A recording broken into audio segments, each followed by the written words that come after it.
think the biggest challenge today is to kind of get out of what's happened over the last 6 years in Ireland, which is to be hunkered down and survive as it's gone through these major budgetary cuts and major reductions in personnel.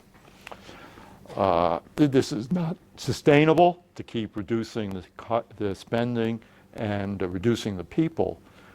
And I think the main message is that this is an inflection point, that we want to go forward from the resources we currently have and the great people that are in the system with doing things better for our patients. Not just in Ireland, but healthcare systems around the world in general have not been good at measuring outcomes for medical conditions. We've relied on some generic types of metrics, which are more, I would call them input metrics, such as certification and qualifications.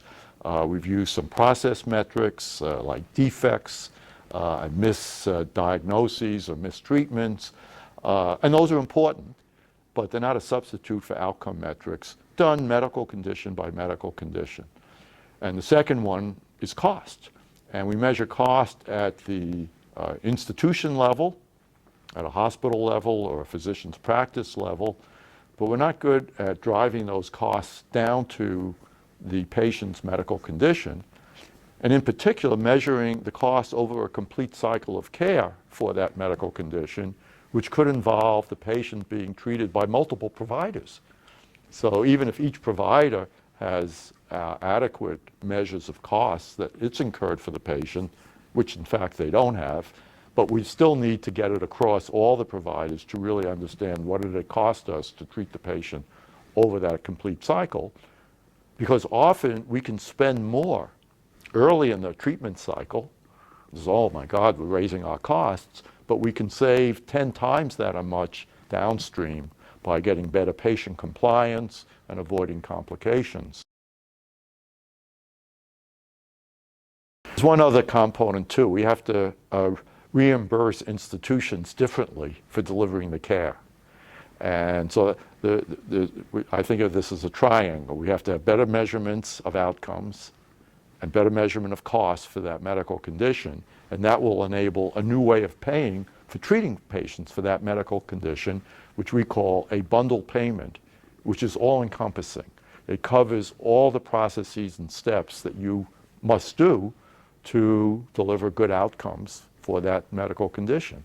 But we can't do the bundle payment reimbursement unless we have measures on outcomes and costs. So both of those are enabling this new reimbursement. And I think it's the combination of all three that puts us on that journey to improving the value that we're going to deliver in the healthcare system.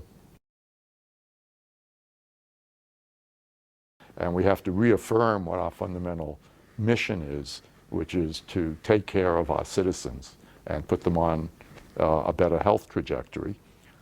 And we also have new tools to do this that we didn't have 6 years ago or 10 years ago. And so the message from me in this 2 days of the seminar is, once you get through reaffirming the mission and purpose and values of the system, we have this objective of let's deliver better outcomes to our people, do it at lower cost so we can treat more people, more significant chronic conditions, and those of the aged, with our existing set of resources without having costs escalate out of hand. And that involves adopting the value framework, and it gets back to the measurement. So we're going to have to start measuring outcomes by clinical condition and understanding the costs. And what I heard is we can't just do it in the traditional places where I've been working, which is procedures like knee replacements or shoulder repairs or cancer treatments, but in primary and population-based care. So much of our health care is out there, and we have to think about how we can apply and extend the value-based principles to primary and population-based care. And a final message that I talked about in my last session was we have to link mission and vision and values and strategy in ways that are meaningful to the frontline people. the people who are actually directly delivering the care to our citizens in the country. And we need to be able to have them understand how their day-to-day work links to these higher level priorities, and how their work enables us to give better outcomes and work to lower the cost of delivering those outcomes. Not by having them work longer hours or work faster, but by working smarter.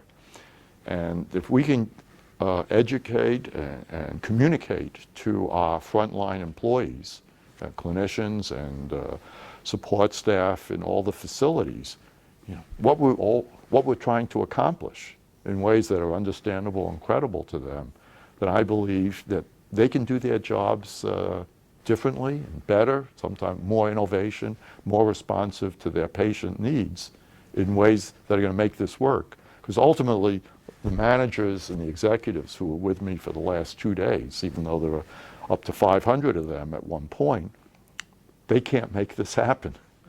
They can provide the structure and the framework for making it happen, but if this is going to be successful, it's going to be because of the tens of thousands of employees who are out there every day, delivering care to people.